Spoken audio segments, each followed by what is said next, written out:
Y también habíamos hablado que una de las formas con las cuales iba a controlar esta actividad del actor penal público era a través de nulidades y de las sanciones que iban a ir detectando cada uno de esos actos que para la defensa no estaban realizados de manera regular.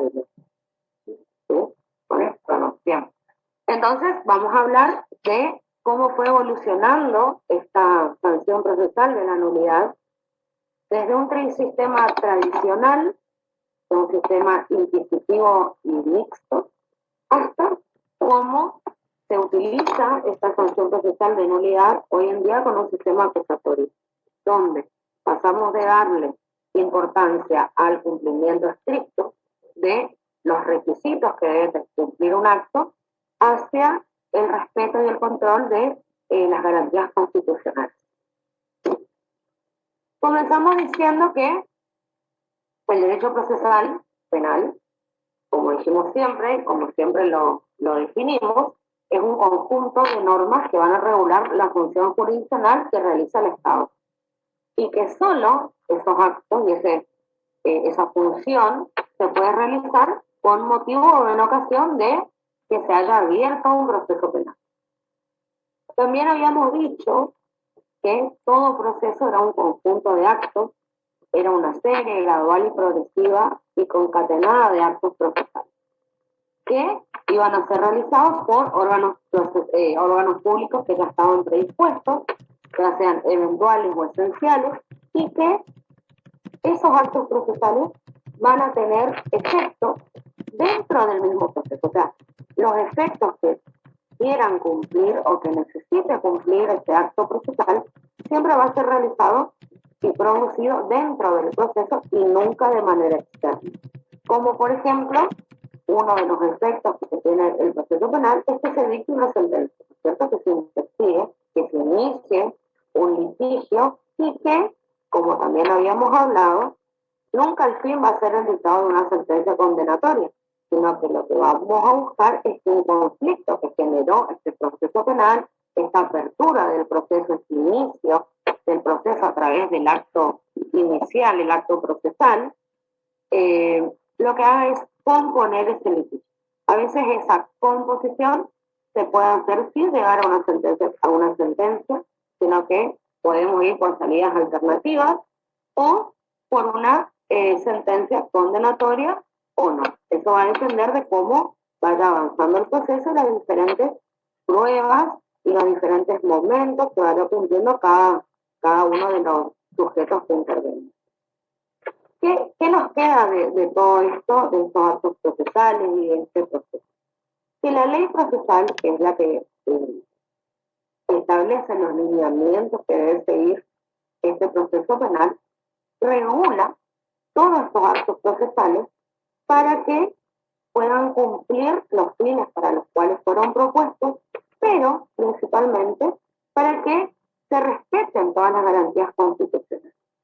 Y la ley procesal pone como límite que un acto va a ser regular siempre y cuando se respete la forma en la cual esta misma ley establece que ese acto debe realizarse. Tenemos proceso penal, acto procesal y forma como tres conceptos que van a ir girando siempre de la mano, por decirlo así, para poder entender lo que es una sanción procesal. ¿Qué es lo que hace la forma?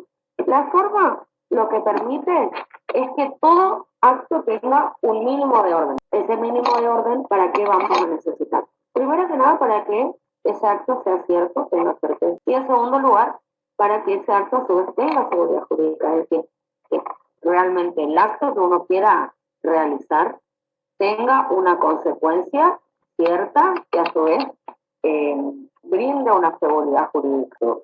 Perdón, sí. Eso quiere decir, cuando el acto reúne la certeza y la seguridad jurídica, se dice que este acto procesal es eficaz. Exactamente. Cuando un acto es eficaz, lo que provoca es que la convivencia en la sociedad sea pacífica, porque no va a haber motivo de pelea ni de discrepancia. ¿Por qué? Porque se cumplieron con lo que la ley procesal establece para que el acto sea cierto y seguro.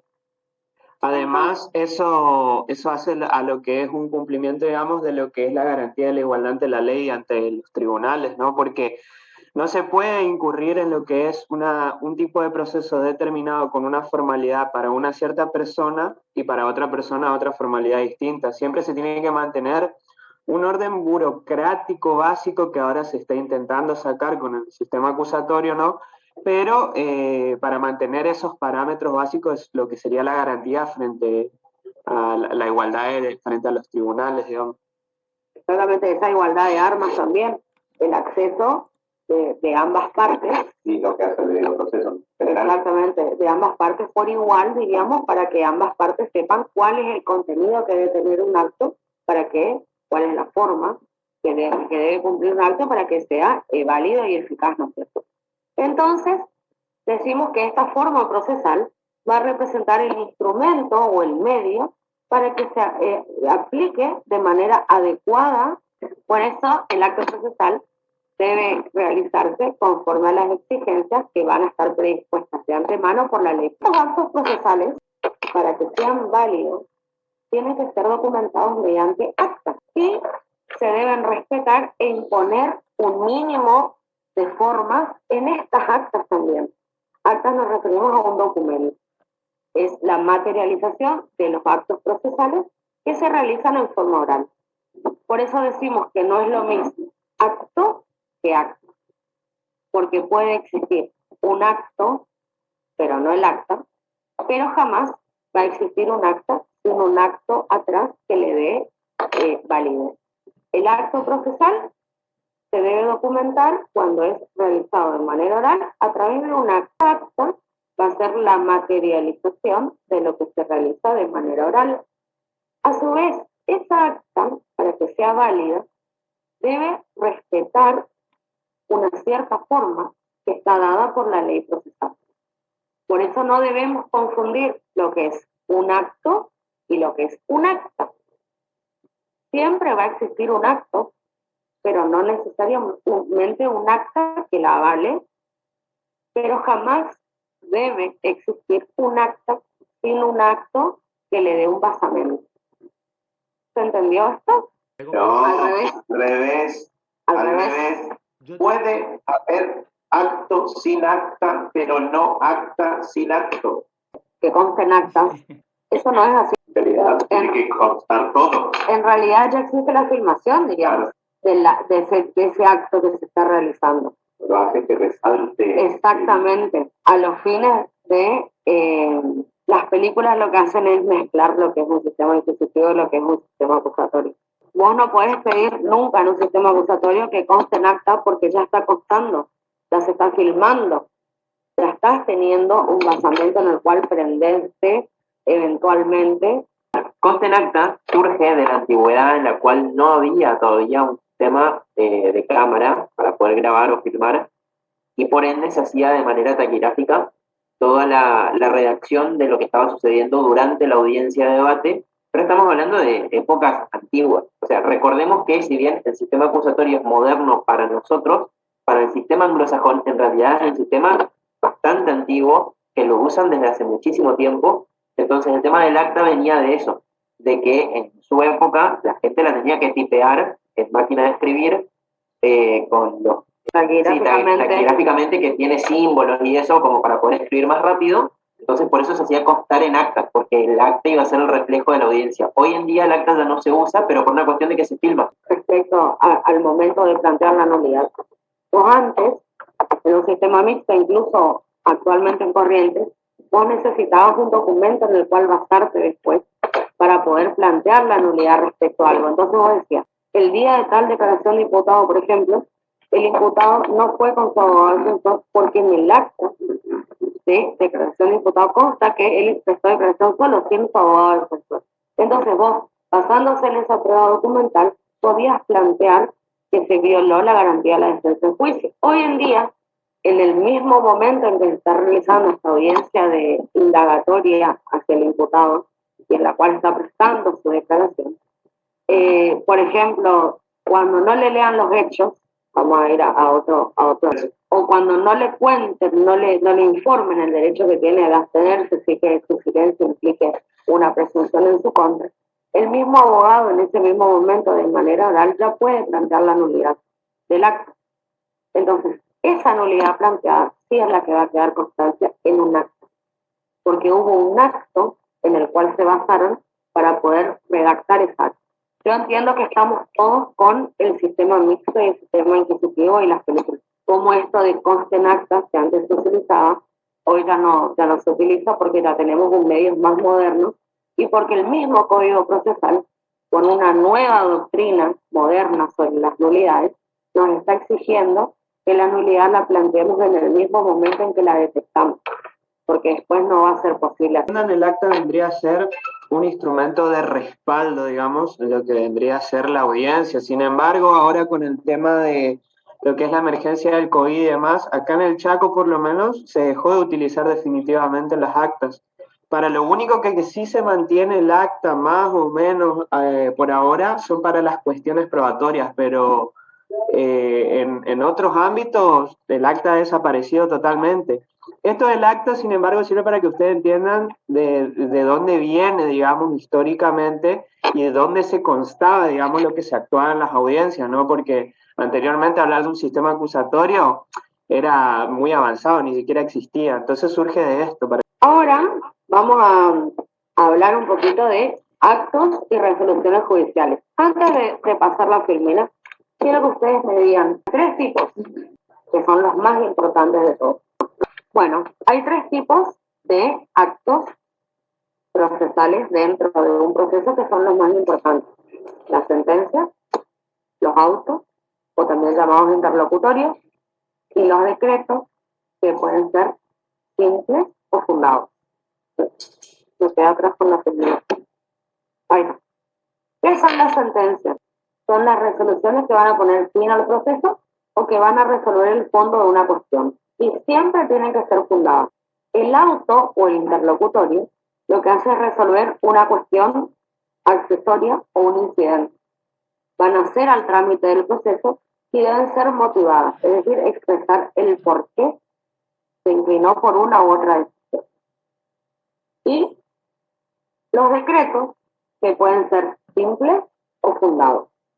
Los simples son meras disposiciones del orden, nada más a los fines de que el proceso continúe y no se retrase. Y los decretos fundados que están señalados específicamente en el Código Procesal y se tratan siempre de que lo que se esté discutiendo es acerca de un interés constitucional, es decir, una garantía constitucional. Cuando está en juego algo, una garantía constitucional, la resolución se tiene que pedir por un decreto fundado. Esos son los 3 niveles, por decirlo así, de actos y resoluciones judiciales. El proceso penal, obviamente, que va a tener como máxima decisión una sentencia, que es a lo que se apunta, digamos, cuando uno inicia un proceso penal. Pero en el medio se pueden ir dando incidentes que van a tener que resolverse por autos o decretos que vayan realizando el juez o el fiscal para los fines de continuar con los diferentes actos del proceso. Todo acto procesal tiene que contener obligatoriamente, para que sea válido, 3 elementos: uno subjetivo, uno objetivo y uno circunstancial. Subjetivo, obviamente, respecto al sujeto que lo va a realizar. Tiene que ser el que esté habilitado y determinado por el Código Procesal. El objetivo se refiere al objeto sobre el cual versa o va a versar este acto procesal, y el circunstancial se refiere a la actividad que se va a efectuar con respecto a ese acto, es decir, a la forma, al tiempo y al lugar donde ese acto se va a cumplir. Cuando logramos comprobar que estos 3 elementos se dieron, están dados, podemos decir que un acto es procesal, es eficaz, es regular, es válido. Son todas, diríamos, son sinónimos para decir que ese acto está bien presentado y está bien planteado, por lo cual no va a ser pasible de ser atacado por alguna sanción procesal. La sanción procesal, existen 2 que son las más importantes, y es sobre la cual vamos a hablar a lo largo de toda la clase, que es la inadmisibilidad y la nulidad. Seguramente esto lo habrán bien. Entonces tenemos dos grandes grupos de sanciones procesales: la inadmisibilidad por un lado y la nulidad por otro. Estas dos clases de sanciones son las que nuestra ley receta. Se dice o se tiene porque sí nomás que estas son las sanciones, sino porque la misma ley procesal es la que receta estos dos tipos de sanciones. Esta sanción procesal va a entrar en juego cuando el acto procesal que hayamos realizado no se haya cumplido conforme a las exigencias que establece la ley procesal. ¿Se acuerdan que habíamos dicho que la ley era la encargada de determinar la forma en la cual se debe realizar cada acto? Ante el incumplimiento de estas formas o de estas exigencias determinadas en la ley procesal, se supone que hay una violación a ese principio de legalidad, el cual determina las condiciones que debe reunir nuestro acto procesal. Esta idea de clasificación entre cuando un acto es regular o irregular. No es lo mismo hablar de una inadmisibilidad como sanción procesal que de una nulidad. Esta sanción procesal de inadmisibilidad o de nulidad va a ser el remedio con la que cuenta cualquiera de las partes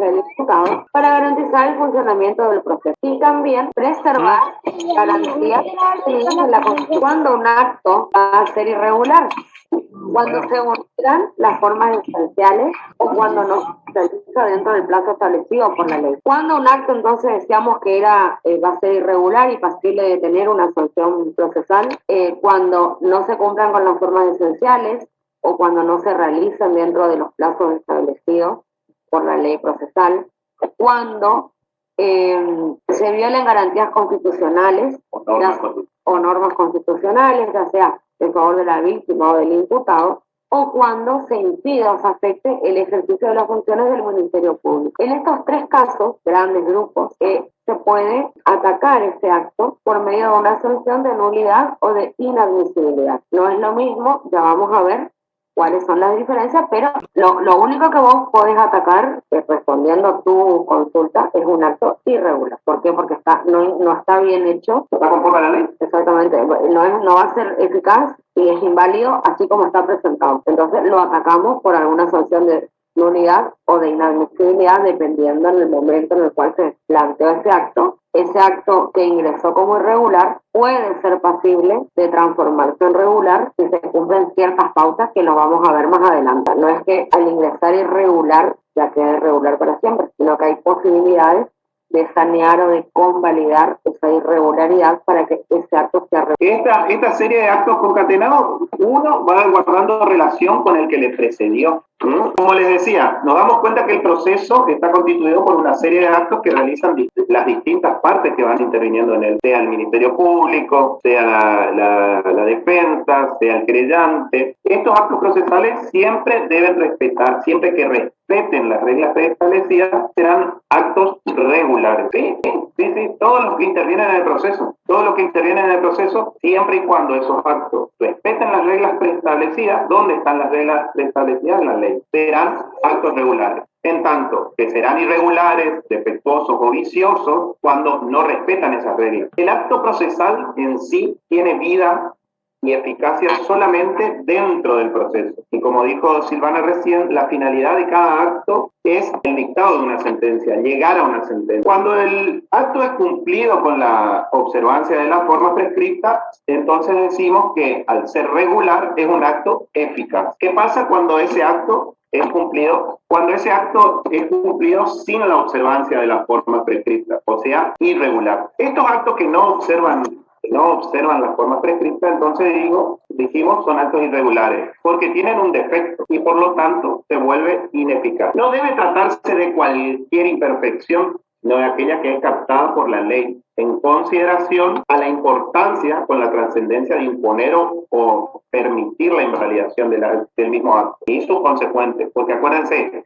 que un acto va a producir consecuencias dentro del proceso. ¿Qué pasa si este acto es irregular? Obviamente que las consecuencias que va a ir produciendo van a ser irregulares, van a ser consecuentes de este acto. Entonces, el defecto en el acto produce la invalidación de este acto y de sus consecuentes, lo que va provocando. No, el defecto es en el acto. Y el defecto va a estar en su forma, en sus circunstancias, en el objeto, en el sujeto y en las circunstancias. Cuando el acto es irregular, esa imperfección que tiene no se va a tratar de cualquier imperfección, sino de una imperfección que es captada por la ley. Ese defecto que produce la invalidación del acto y de sus consecuentes.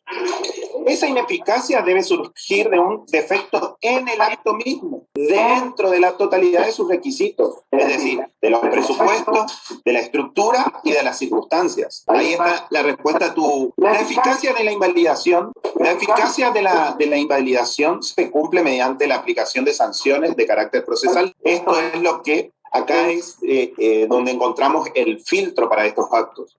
¿Qué quiere decir esto? Que ante un acto irregular, necesariamente la ley le impone sanciones procesales. Tiene tres elementos posibles, que uno va a ser el sujeto, que es la capacidad y la legitimación para obrar de ese sujeto, el objeto, que va a ser sobre el cual versa, y el circunstancial, que es la actividad cumplida en base a las formas, el tiempo y el lugar en cómo se... También hay que distinguir, primero, que cuando hablamos de sanciones, la nulidad de la cual hablamos acá en el derecho procesal penal, no es la misma nulidad que la que estudiamos en el derecho civil. ¿Por qué? Porque la misma ley procesal va a ser la que regula las nulidades, haciendo cumplir las normas constitucionales. Ahí sí vamos a sancionar. ¿Qué ocurre ante el incumplimiento de las formas en el proceso penal? No debe tratarse de cualquier imperfección, dijimos, sino de aquella que va a ser captada por la ley de acuerdo a su importancia. Entonces, ahí recién va a imponer su invalidación, que puede ser ad initio o a posteriori, siempre que fuera advertida o reclamada en tiempo oportuno. ¿Qué quiere decir esto? Acá tenemos sanciones procesales que puede ser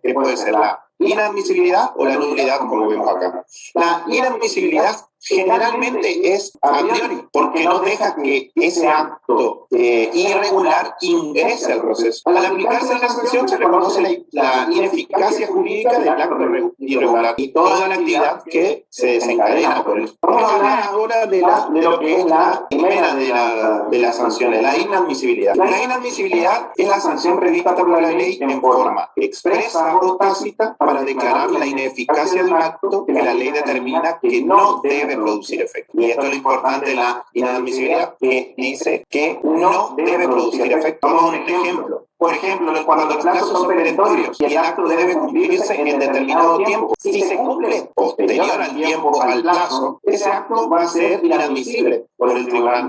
La inadmisibilidad ahí impide ad initio que el acto viciado produzca efectos procesales. Ya venció el plazo para que ese acto se pueda producir. Por ende ya ingresa al proceso. Exactamente. Que no se lo realizó dentro del plazo que la ley procesal estableció para que el acto sea considerado como regular. Si ingresa y produce efectos jurídicos, se lo podrá eliminar el acto irregular, pero la sanción va a ser otra.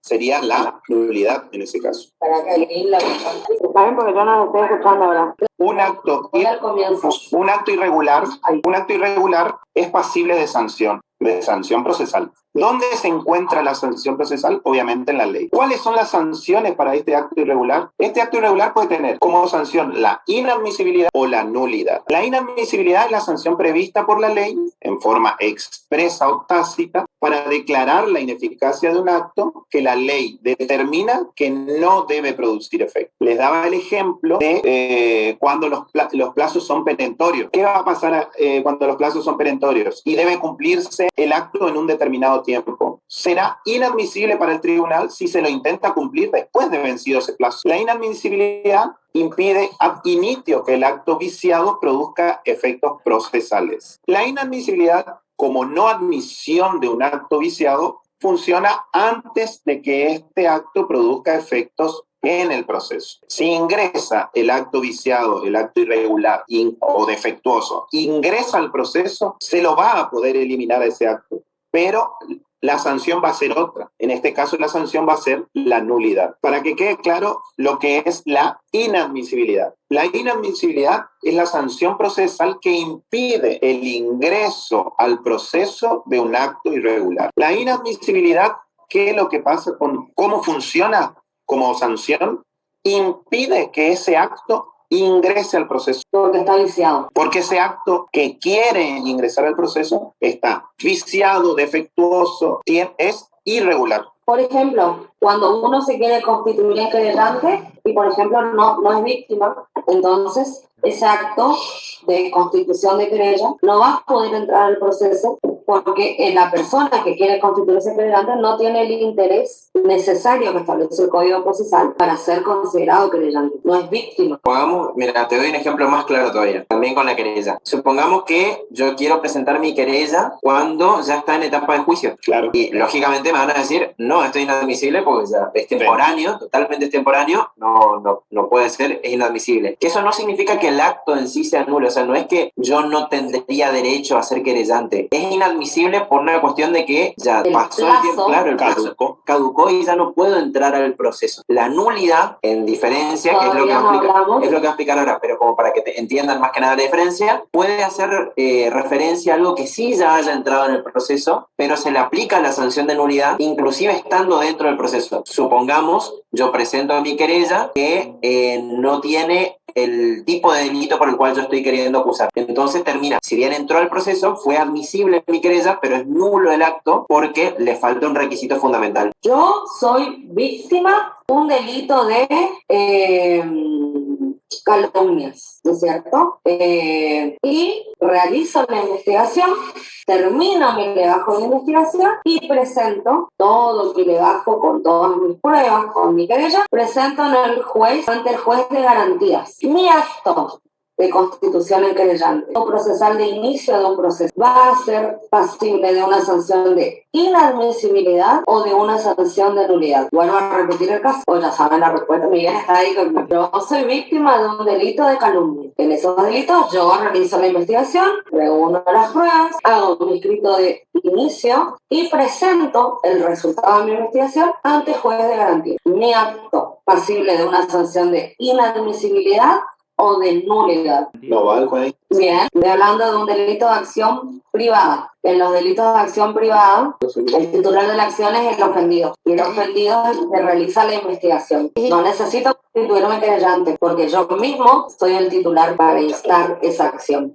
No existe querellante en esta oportunidad. El planteo que yo les estoy diciendo es si esa investigación que yo realicé, al terminarla, la presento ante un juez de garantías / juez de instrucción, si quieren, para que no se confundan. ¿Qué sanción le cabe al acto que yo realicé? Inadmisibilidad o nulidad. ¿Y por qué? Y para A ver, inadmisibilidad, ¿por qué? Ok, inadmisibilidad está perfecto. Bien, ¿por qué ahora? ¿Ante quién? ¿Puede ser por el sujeto? Ahí está queriendo. ¿Qué sujeto? No me sale, que el querellante. No hay querellante, pero yo no hablé de querellante. ¿Por qué le ponen a querellante acá? A tratar de definir lo que es la nulidad. Vamos a decir que la nulidad, sanción procesal que priva de efectos a un acto procesal. ¿Qué quiere decir que priva de efectos? Quiere decir que el acto ya está incluido en el proceso. Esta es la gran diferencia que tiene con la inadmisibilidad. El acto irregular ya está en el proceso. Por lo tanto, la sanción que nunca le podría caber sería la inadmisibilidad. Acá corresponde la sanción de nulidad. Esta sanción de nulidad, como dijimos, la va a privar de efecto a un acto procesal, de tal modo que la sanción opera no solo respecto de la simple exteriorización del acto, sino también en cuanto a sus elementos. Es la comunicación expresa. A ver, esta sanción de nulidad está establecida en la ley para los actos que se cumplan con la inobservancia de las formas establecidas bajo pena de nulidad. ¿Qué quiere decir esto? Que el acto que va a ser nulo tiene que estar establecido en la ley. La ley va a decir de una manera tal que no se va a cumplir tal acto o se cumple tal acto bajo pena de nulidad. Se debe distinguir acá la sanción del acto viciado, es decir, el acto viciado va a ser nulo y la sanción va a ser la nulidad. No hay una sanción de nulidad sin una decisión jurisdiccional expresa, o sea que el juez es el que va a determinar y va a decir que tal acto procesal irregular en este caso es nulo. ¿Estás buscando el artículo? Estoy buscando un ejemplo para darles. ¿De relativo? ¿De nulidad? Sí. Bueno, yo les voy a ver, se me ocurre así un ejemplo de nulidad, por ejemplo, volviendo al caso medio parecido al que dio Silvana, en un delito dependiente de instancia privada por abuso sexual, se inicia de oficio, se realiza la investigación, se llevan a cabo ciertos actos. ¿Qué va a pasar con todos estos actos si la víctima nunca realizó la denuncia? Van a ser nulos. Se declara la nulidad de todo el proceso, se va a declarar. Va a caer abajo todo el proceso. Exactamente, cae todo el proceso. ¿Por qué? Porque falta lo que debe, el requisito preprocesal del que hablábamos en la bolilla 4 de acciones. No existió nunca la denuncia, pero el fiscal de oficio decidió realizar la investigación y continuar y realizar cuantos actos procesales creía conveniente, pero nunca se realizó la denuncia. Estamos hablando de un acto nulo, no estamos hablando de... yo le estoy dando el ejemplo. Además, Juanma dijo un acto de instancia privada. Si es menor va a ser público de oficio. El efecto de la sanción consiste en la declaración de ineficacia de este acto procesal por defecto de uno de sus elementos esenciales, lo cual le impide cumplir con sus fines y que debe ser interpuesto por el órgano jurisdiccional, en este caso el tribunal, en resguardo de las garantías institucionales. O sea, esto también les tiene que quedar que siempre la nulidad la va a establecer el juez, va a ser dictada por el juez y que, como les anticipé, no va a bastar cualquier irregularidad procesal para declarar la nulidad de lo actuado, sino que debe estar prescrito o preestablecido en la ley, en la propia ley. Quiere decir que la ley debe prever las nulidades de modo preciso y sistemático para establecer en qué casos la irregularidad formal va a acarrear una sanción. Para la sanción de nulidad, primero tenemos que tener la existencia de un acto irregular que se halle inserto en el proceso. Lo segundo que se requiere es la sanción de nulidad específicamente prevista en la ley. Si el acto irregular no está en la ley, lo que sí, la sanción que le cabría sería la inadmisibilidad. Por eso es un requisito que el acto esté inmerso, se halle inserto en el proceso y que la sanción de nulidad específicamente esté prevista en la ley. Sí, cambiarle a la clasificación. Anulabilidad. Esta es la gran clasificación que resume a lo que son las sanciones procesales. La clasificación de las nulidades, la gran clasificación es de acuerdo a sus efectos, que hoy por hoy ya está un poco dejada en desuso, lo que son las nulidades absolutas y relativas. En las genéricas. Bueno, en la clasificación entonces de las nulidades se da según sus efectos, que pueden ser en absolutas y relativas, y también según su sistematización, que pueden ser en nulidades genéricas, específicas e implícitas. Vamos a arrancar por cuáles son las nulidades genéricas. Estas nulidades son las que el Código Procesal regula en diversas normas. Las nulidades de orden general se entienden por todo ello a todos los actos que deben respetar lo prescrito en ellas. Por ejemplo, el idioma en lengua castellana. Todos los actos deben ser realizados en este idioma. Cualquier acto que no se realice en dicho idioma, obviamente va a ser nulo. También que los autos y las sentencias deben ser motivados, si no, serán nulos. Porque todo esto va a estar prescripto en la ley procesal. ¿Cuáles son las nulidades específicas? Son aquellas que las normas procesales regulan de una manera especial para determinados actos. Si los actos no guardan las formas que la ley expresamente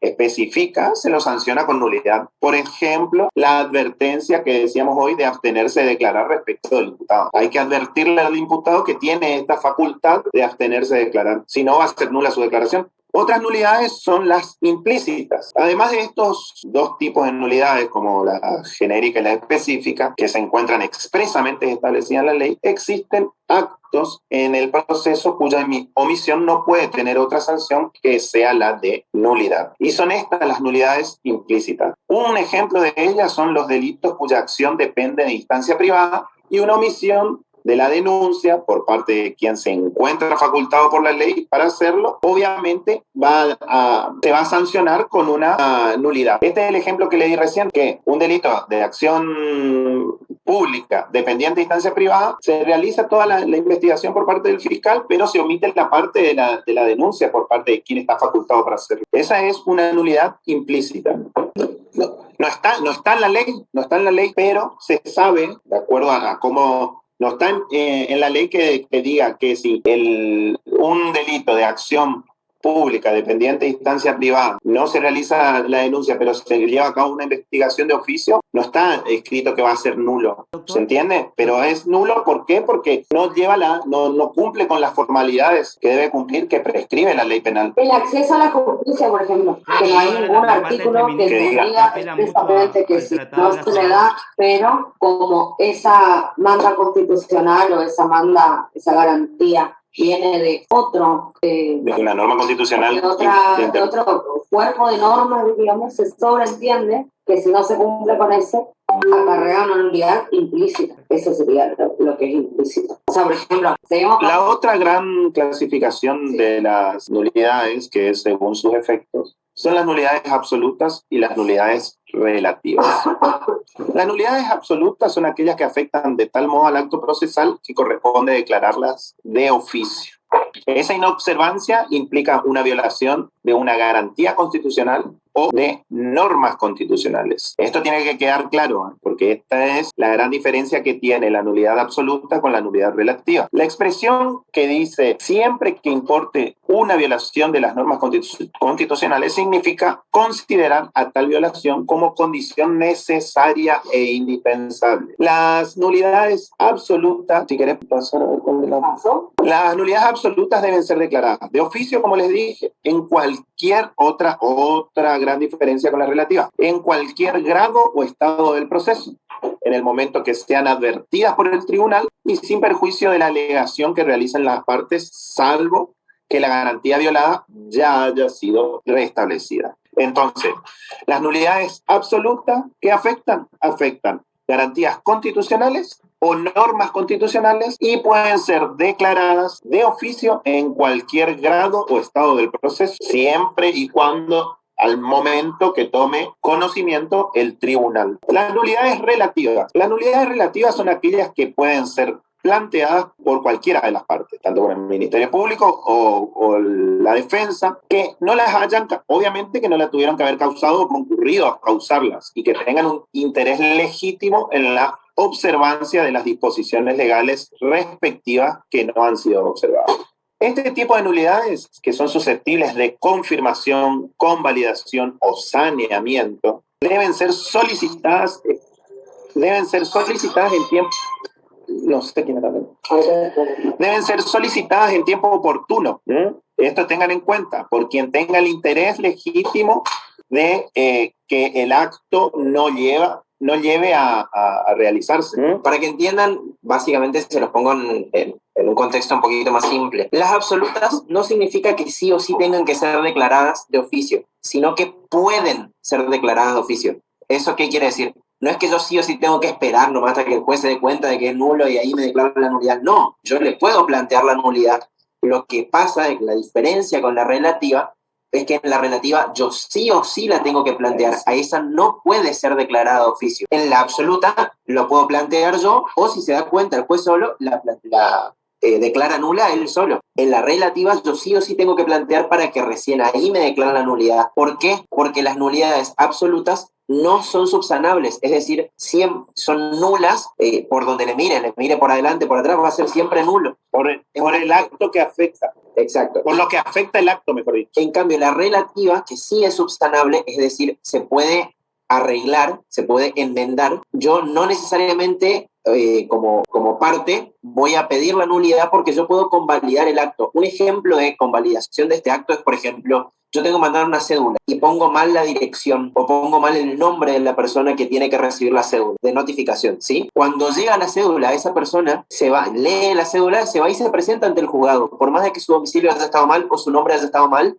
ahí está convalidando el acto. Porque por más de que haya habido un error que era nulo, o sea, que hacía el acto nulo, convalida el acto porque ya se presentó igual. Entonces ya está. ¿Para qué va a declarar la nulidad si ya se presentó? En cambio, cuando hablamos de una nulidad absoluta, estamos hablando de un acto que no se puede subsanar porque viola garantías constitucionales. Por eso son tipos de nulidades diferentes en cuanto a qué tipo de derechos afectan. ¿Se entendió hasta ahí? Y también hay que tener en cuenta que hay diferentes tratamientos de nulidades porque hay dos doctrinas que están, diríamos, disputándose este tema de nulidades. Una que es la tradicional, que apunta más al ritualismo de las formas, y otra más moderna, que habla de la funcionalidad de la forma del acto, que es lo que hablaba Mati, que más allá de que no cumpla con las normas, Cumple el fin. se cumple el fin, que en este caso fue la notificación, por más que se haya hecho en un domicilio diferente al cual consta la cédula.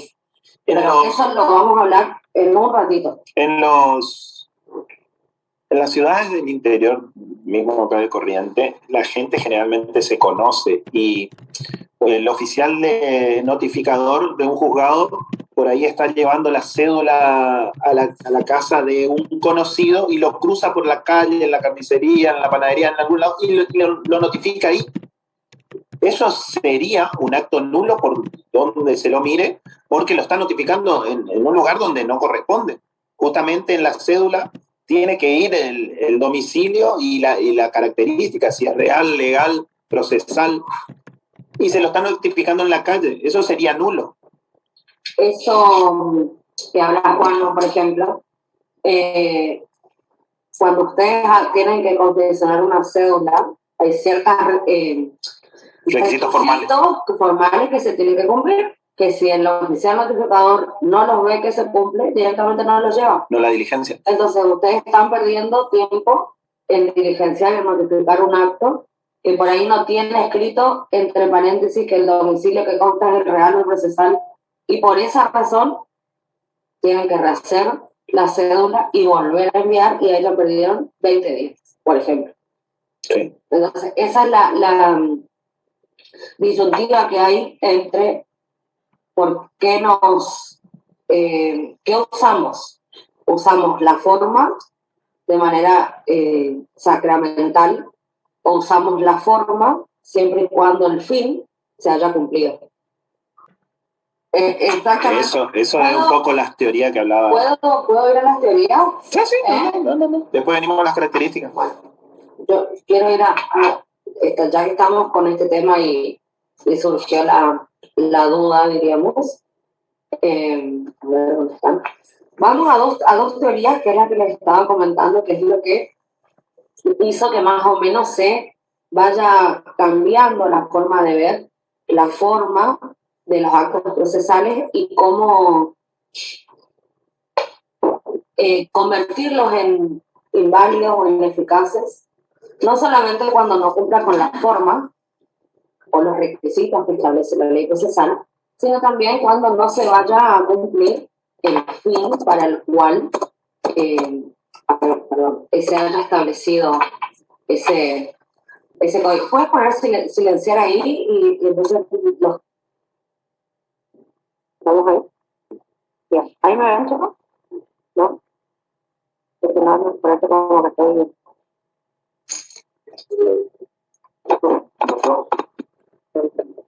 Pero cambiamos de dispositivo y se complica todo. Bueno, ponemos el micrófono ahí. Listo. Bueno, miren mientras hablo. Entonces les decía que había dos tipos de teorías, que era una la tradicional y otra la moderna.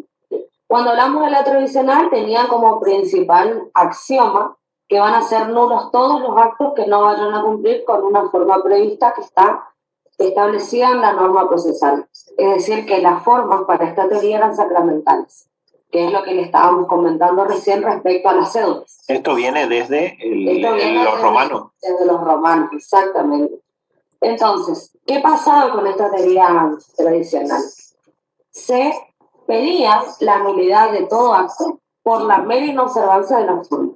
Es decir, no estaba escrito, no estaba firmado, miren lo que vamos, no estaba firmado el escrito en virome negra, sino que en virome azul, y ese acto era pasible de tener una nulidad.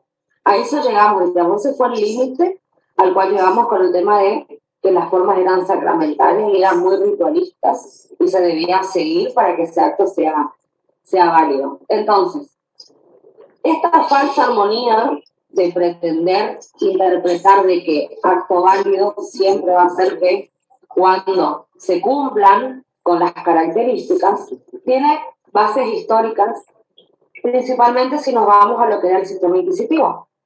No como forma de proceso, sino como una manera de que se administraba la justicia, donde lo que decía el rey era la única palabra y lo que a él le parecía que estaba bien, un día estaba bien y ese mismo otro día estaba mal. Entonces, otra de las bases históricas de esta teoría tradicional de nulidad es la práctica de la abogacía. ¿Por qué? Porque los abogados se aprovechaban de esta situación o se aprovechaban de que ciertos actos no estaban realizados conformes a las reglas y planteaban nulidad por absolutamente todo, hasta, como les dije recién, por el color de la tinta con el cual estaba firmado ese acto procesal. Afectaba la celeridad del obviamente que esto afectaba primero la celeridad del proceso a la otra parte, pero le era favorecedor para el abogado porque por cada nulidad, por cada planteo de sanción procesal se regulaban honorarios. Entonces, de parte de los abogados, la nulidad se convirtió en el as bajo los haces, porque no era uno solo, sino los 1000 haces bajo la manga que tenía para poder chicanear, como se dice, para chicanear al otro abogado y retrasar el proceso y obviamente degenerarlo, porque procesos que debían durar un año se terminaban transformando en años y años. Y yo les cuento que me pasó de esto de la tinta azul, un sucesorio, ni siquiera un caso penal, estoy hablando, un sucesorio que lo abrí hace 9 años y recién hace uno tuve la declaratoria de herederos, que es la primera etapa, que según el Código Procesal, esa declaratoria de herederos yo la tengo que tener en 6 meses. Y me tardó 6 años en que el juzgado me la dictó. Así que, si seguimos en este sistema tradicional, los procesos cada vez van a ser más largos. Pero bueno, si Dios quiere, tenemos un nuevo código, tanto civil como penal, así que Dios quiere que esto cambie. Y otra de las bases que daba lugar a esta teoría tradicional era el ritualismo. Este ritualismo lo que hacía era alejar el régimen del acto procesal defectuoso, porque se basaba más en buscar el defecto del acto que en el interés o en el derecho que se pretendía en el proceso. En llegar a la sentencia. Exactamente. Entonces, para resumir esta idea de la idea tradicional, a mí me gustó mucho una frase que dice Guerin y que se las puse acá abajo, que dice que en una legislación formalista, el ignorante, el imprudente, el hombre honrado, desconocedor de los negocios, se encuentra a merced del adversario astuto que se sirve de la forma para estrangular al inexperto. Y eso, si ustedes se ponen a analizar, es tal cual lo que pasa hoy en día. Hoy, el abogado que no sigue lo que dice la ley, sino que busca una salida chicanera, consigue más éxitos y tiene más clientes y aparenta tener más éxito que aquel que se basa en la ley y en seguir los tiempos y los pasos que establece el proceso. Otra de las teorías en contraposición a esta teoría tradicional es la moderna. ¿Qué dice esta teoría moderna? Habla de que las formas que fueran inobservadas van a legitimar una sanción procesal solamente cuando el acto no pudo cumplir con el fin para el cual fue creado. Va a tener posibilidad de convalidación de acto siempre y cuando se cumpla con el fin para el cual el acto fue creado, independientemente de que la forma en la cual este acto fue realizado no sea la establecida en la ley procesal. Y vamos al ejemplo nuevamente de la notificación. Si la notificación, si esta persona, como les dijo Mati, fue notificado en un domicilio diferente al cual constaba en la cédula, pero igualmente asistió en tiempo a estar en esa situación, el fin del acto se cumplió, que era que esta persona esté presente en el día y a la hora a la cual fue citado por el juzgado. Entonces, ¿qué es lo que hace esta teoría moderna? Hacer hincapié en el aspecto funcional de la forma respecto a la protección de garantías constitucionales. Acá lo que nos importa es que se respeten las garantías constitucionales y que no se respete la forma sacramental que establecen las normas procesales. Ya no va a ser suficiente con que no se cumpla con las formas establecidas, sino que para que un acto sea nulo, es necesario que esa inobservancia haya causado un desconocimiento o una transgresión a una garantía constitucional. O sea, fuimos más allá en lo que es a la protección. Ya nos estamos protegiendo el acto no ya desde un punto meramente formal, sino que ya nos vamos a un, como, claro, digamos, a la función que cumple este acto, siempre y cuando no se vulnere una garantía constitucional. Funcionalidad, la funcionalidad. Que es lo que la teoría se llama en realidad la funcionalidad de la forma. Esa es la teoría moderna y es la teoría que sigue nuestro Código Procesal Penal acá en la provincia de Corrientes. En Misiones y en Formosa siguen trabajando con esta teoría moderna. Que es formal. Claro, que es formal y que es la que divide en nulidades absolutas, relativas. Obviamente, gracias por tu en convertirse en abogados defensores de derechos y garantías constitucionales, no en defensores de abusadores, sacapresos o lo que sea. Siempre se lo dijimos. Con esto de las nulidades también decimos lo mismo. Conviértanse en abogados que busquen que se respeten esta funcionalidad de cada acto y la funcionalidad de la forma de cada acto. No en abogados chicaneros que por el mero hecho de retrasar el proceso y de quedar bien ante el cliente van a plantear cualquier nulidad siempre y cuando no se respete la forma, sabiendo ustedes que están haciendo mal. ¿Se entiende? Entonces, ¿qué queremos con esto? Que sean abogados de la teoría moderna, que no sean abogados ritualistas. Entonces, esa modernidad de la doctrina es lo que a ustedes les va a hacer cambiar la forma de pensar y cambiar la forma de ver al proceso. Y obviamente cuando estén litigando y cuando les toque sus primeros casos, ojalá se acuerden de esto y logren utilizarlo para bien. Las nulidades tienen sus características. Obviamente que las nulidades absolutas van a tener las suyas y las nulidades relativas las suyas también. Pero hay nulidades que son comunes. Hay características que son comunes a todo tipo de nulidades. Tanto la nulidad absoluta como la relativa protegen el interés social y el individual de la defensa del juicio. Eso es lo que veíamos hoy más adelante, al principio. Cuando el acto viciado haya cumplido sus efectos respecto a los interesados, no es pasible de aplicar una sanción de nulidad. Estas son características comunes a las dos. Ahora las características de las nulidades absolutas. Tiene como característica la invalidez que el vicio provoca, no puede ser subsanado de ninguna manera. Decíamos hoy con Matías que afectan garantías constitucionales o normas constitucionales. Estas nulidades absolutas tienen también como característica que los códigos la determinan en forma genérica y excepcionalmente de manera específica. Otra característica es que las partes tienen facultades de denunciarla, aunque aquel que la hubiera provocado y puede ser declarada de oficio. ¿Qué quiere decir esto? Que, como decíamos hoy, y también le dijo Matías, creo, que las nulidades absolutas pueden ser declaradas de oficio, pero ¿qué pasa si no son declaradas de oficio? También puede ser a pedido de parte. Y una vez que se conoce este acto viciado, esta nulidad, debe ser declarada inmediatamente. Otra característica también es que el acto viciado importa la violación de una garantía constitucional, como ya les...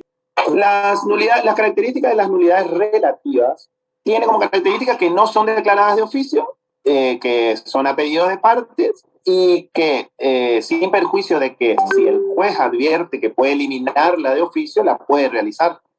Antes de que se produzca la nulidad, evita que la causa, para que no se produzca la consecuencia. No pueden ser deducidas por quien las ha causado, es decir, que si una de las partes causa la nulidad relativa, no puede pedir la nulidad.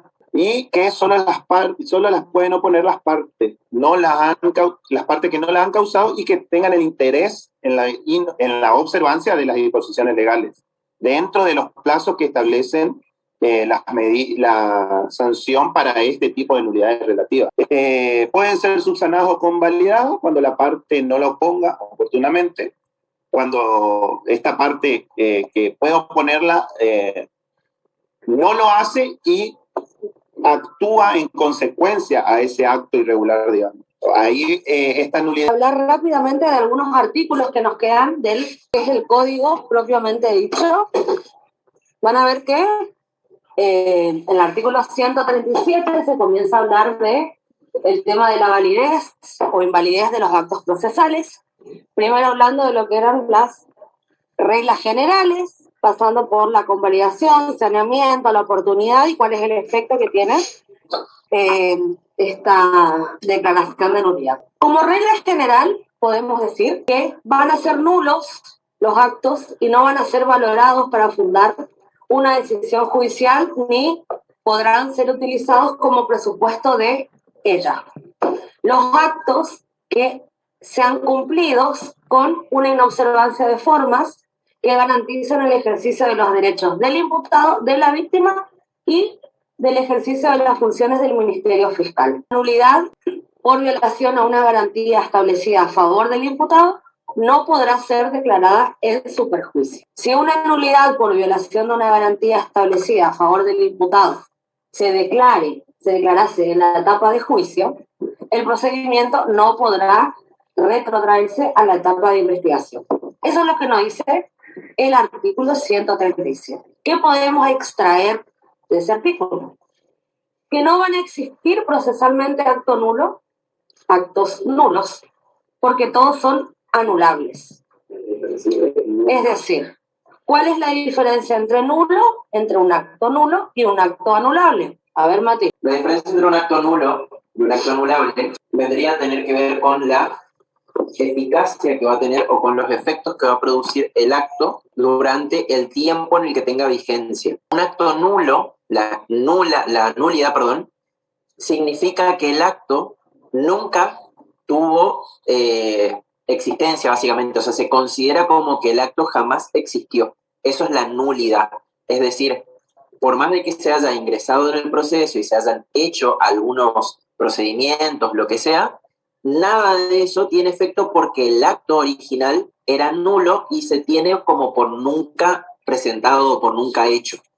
En cambio, la anulabilidad tiene que ver con los efectos que produce un acto hasta que se declara nulo o anulable en realidad, pero mantiene la vigencia de los actos que ya se cumplieron. ¿Por qué? ¿Por qué esta diferencia entre nulo y anulable? Porque acuérdense que el efecto de la nulidad es el efecto cascada, el efecto dominó, que hace caer todos los actos que dependan o que tengan su basamento en ese acto que fue declarado nulo, ya sea anterior o posterior. Por eso la diferencia entre nulo y anulable. Por eso habló Mati de los actos que ingresaron y que tienen su consecuencia, digamos, como actos nulos. ¿Así fue? Bien. La regla de exclusión plantea justamente eso, o sea, si un acto es declarado nulo, también van a ser declarados nulos todos los actos que de él dependan o que tengan algún tipo de relación directa con el mismo. Si vos declarás la nulidad de una prueba, ponerle de que se una testimonial. Vamos a la teoría del fruto del árbol envenenado. Te doy el ejemplo. Claro. ¿Qué es lo que pasa? Te doy el ejemplo. Claro. Un allanamiento sin orden y que se secuestra el objeto de prueba. por ejemplo, si vos haces un allanamiento sin orden, en ese caso no solamente el allanamiento va a ser declarado nulo, sino probablemente también, por ejemplo, el auto de procesamiento o el auto de elevación a juicio también deberían ser declarados nulos. Porque la prueba... Siempre y cuando las pruebas que se relación directa con el mismo. Exactamente. Eso es lo que nos dice IDE, el artículo 143, la declaración de nulidad y sus efectos. Hay que distinguir entre lo que es la declaración de derecho y la declaración a petición de parte, que es la declaración de nulidad. ¿Qué nos dice el artículo 143? La nulidad de un acto va a invalidar los actos consecutivos que dependan directamente de aquel. Al declarar la nulidad de un acto, el juez va a indicar los demás actos que como consecuencia también resultan nulos. ¿Qué extraemos de este artículo? Que la declaración de nulidad de un acto va a tener efecto extensivo, es decir, se va a proyectar a los demás actos consecutivos que dependan de él y a los anteriores o a los contemporáneos en conexión con el anulado. No basta con que el acto sea ulterior para ser declarado nulo, sino que además ese acto ulterior o posterior al declarado nulo va a tener que contar como antecedente legal ese acto declarado nulo. Ese acto que se llevó a cabo... El allanamiento como medida es nulo, es el acto nulo. De ese acto nulo depende el secuestro de un elemento de prueba. Por ende, ese acto ulterior, por estar relacionado directamente con ese allanamiento, porque recuerden que no se puede hacer secuestro sin allanamiento, sí o sí va a ser nulo también. Entonces, por eso es que hablamos de la necesariedad de la conexión con el acto anulado. No porque el acto nulo, no porque un acto posterior al acto nulo obligatoriamente va a ser declarado también nulo. Que no se queden con la idea de que desde el momento mismo en que hay una declaración de nulidad, todo acto posterior también va a ser nulo, sino que únicamente los actos posteriores, por eso pongo acá como tope, este es nuestro acto nulo, todos actos posteriores a este que fue declarado nulo, también van a ser declarados nulos, siempre y cuando tengan una relación o un basamento legal de este acto nulo declarado. Entonces, sino que únicamente va a ser nulo siempre y cuando tenga vinculación necesariamente con el acto declarado nulo, por más que sea posterior. Claro, tiene que ser consecuente. Exactamente. Y obviamente esto es decisión judicial. El juez va a ser quien va a decir qué acto va a confirmar que tal acto es nulo y cuáles son los actos nulos también. Claro, si en la misma orden está determinado la salvedad de que se puede hacer fuera de los horarios establecidos en el código, ese acto se convalida y pasa a ser un acto regular y eficaz. Si estudian nulidades, estudian la nulidad per se y el acto válido per se. No busquen la manera de validar actos nulos. O de nulificar actos válidos. Si no, se van a hacer una confusión gigante en la cabeza. Porque siempre tenemos que no terminan ni entendiendo la nulidad en la doctrina tradicional ni la nulidad en esta doctrina moderna de funcionalidad de las formas. Entonces, vamos a tener a lo que dice el código y a lo que más o menos le vayamos guiando a nosotros en base a lo que...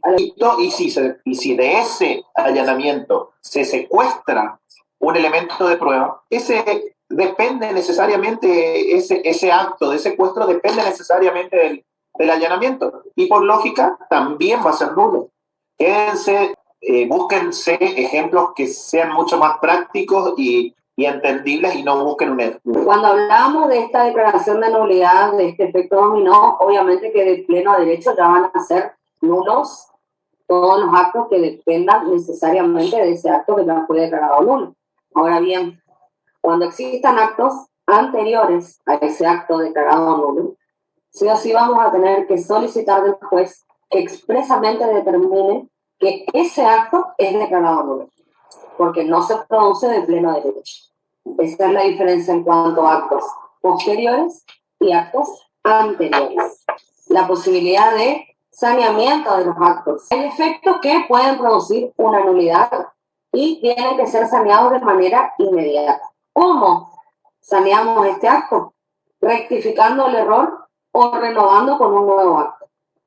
El proceso no va a poder avanzar si es que existe un acto nulo. Entonces, inmediatamente ante la mera captación de esa aparente irregularidad, se tiene que resolver ese error porque se está afectando una garantía constitucional si avanzamos en el proceso y tenemos todavía ese acto nulo. Entonces, todo acto que ingresa irregular tiene la posibilidad de ser saneado cuando se rectifica el error o cuando se realiza un nuevo acto. No, está bien, era que iba a decir, antes que pregunten, avisar de que hay actos que en sí pueden no ser rectificados o renovados. Un acta de reconocimiento, si es declarada nula, la misma persona no la va a poder volver a reconocer, pues ya perdió el fin, digamos. Pero bueno. Establece el fin que tiene esta teoría de funcionalidad de la forma. En la última parte, cuando dice que se va a entender que el acto fue saneado, si no obstante la existencia de la irregularidad se hubiera conseguido el fin respecto a todos los interesados. Y volvemos al ejemplo de la citación. Si se hubiese citado en un domicilio diferente al real o al procesal, pero la persona asistió al acto por el cual fue citado, el fin se consigue. Por ende, a pesar de existir esa irregularidad, fue saneado porque la persona concurrió al acto el día, a la hora y el lugar en el cual estaba citado. Bueno, el que realiza la cédula para la notificación no puede convalidar por él mismo. En cambio, el que recibe la cédula de notificación es el que puede solicitar la nulidad del acto, porque la cédula no guarda las formas, por ejemplo. Puede solicitar. Pero ¿qué pasa? Si esta persona que recibe la cédula, que es un acto irregular, obviamente, teniendo la posibilidad de pedir la nulidad, no lo hace y más bien actúa conforme al acto, digamos, de presentarse después para declarar o testificar, quiere decir que está convalidando el acto.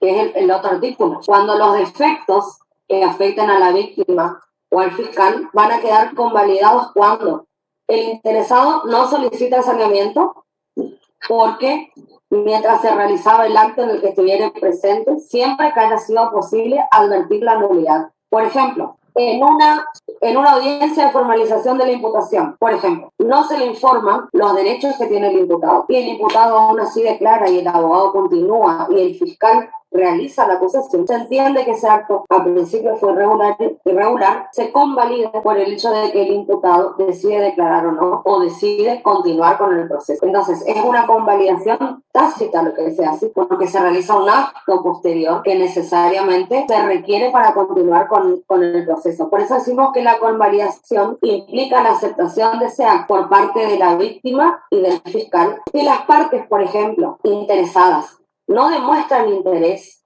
en que ese acto sea declarado nulo, eso va a quedar confirmado, porque si la propia persona que tiene interés y no realiza la declaración de nulidad, significa que de manera tácita la está convalidando. Y ahí vamos al tema del planteo. Eso que vos estás diciendo se relaciona con el planteo y la oportunidad de realizar esta declaración de nulidad. En el caso de delitos de acción pública, el Código establece las oportunidades en las cuales se puede plantear esta nulidad. La oportunidad de poder plantear de manera legítima esta nulidad, porque acuérdense que acá en este código nuevo, en este código acusatorio, al tener audiencias orales es todo más rápido, es todo más ágil. La primera oportunidad para plantear la nulidad es dentro del plazo de 10 días luego de formalizar la imputación, en una audiencia que se le solicita al juez.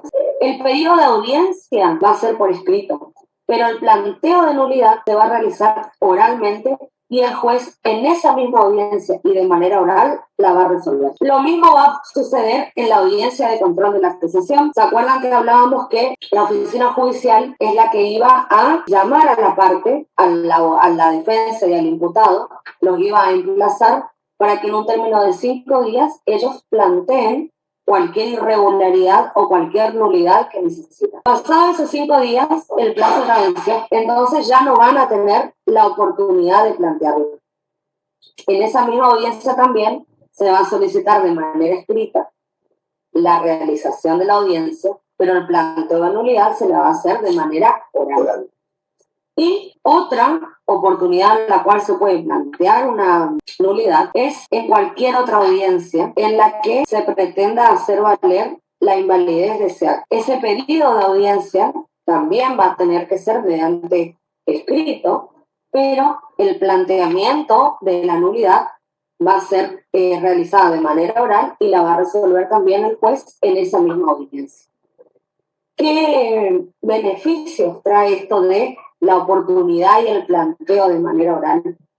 Que uno ya va a saber cómo va a continuar el proceso y ya va a tener la respuesta de manera inmediata. No va a retrasar innecesariamente el proceso y ya va a saber para qué lado ir si es que esa nulidad no fue tomada en cuenta. O sea, estamos hablando de 5 y 10 días como plazo máximo para que las nulidades se planteen y se resuelvan. Cuando en un proceso mixto, como sucede en Formosa, en emisiones, estas nulidades mínimo tardan 40, 50, 60 días. Acá, en el mismo momento, en la misma audiencia, ya sabemos si hicieron lugar o no a nuestra petición. Por ejemplo, Sí. en la audiencia de debate, si se hace la incorporación del arma homicida, y sabemos, o se sabe, una de las partes sabe que el arma fue obtenida de una manera ilegítima. Cuando se quiere incorporar la prueba del arma, se plantea la nulidad. Y eso se relaciona con la legitimación. Así, ¿quiénes son los sujetos que van a estar legitimados por la ley para poder pedir la declaración de nulidad? Solo va a estar, el código dice que solamente va a estar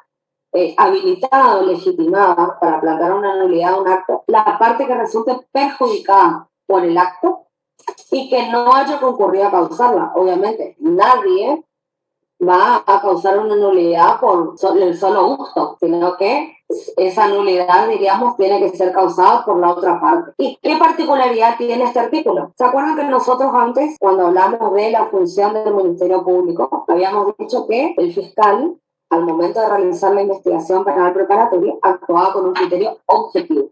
Es decir, que recopilaba tanto pruebas de cargo como de descargo, no únicamente de cargo, destinada a provocar la acusación de este imputado. Pues acá también, en lo que es el régimen de las nulidades, el fiscal va a poder reclamar una nulidad de un acto en beneficio también del imputado, ya sea adhiriéndose al planteamiento que realice la defensa o reclamando esta declaración de nulidad cuando la defensa no la haya omitido o haya guardado silencio ante la posibilidad de solicitar esta nulidad. Esta declaración de nulidad, entonces, no va a ser admisible cuando no exista un interés procesal en declararla. Y solamente la puede pedir la parte que es titular de la facultad para oponerlo. El interesado en solicitar la declaración de nulidad debe demostrar el gravamen concretamente que le produce ese acto. Nadie puede plantear una nulidad si su propia intervención fue la que provocó la nulidad, que es lo que decíamos más adelante.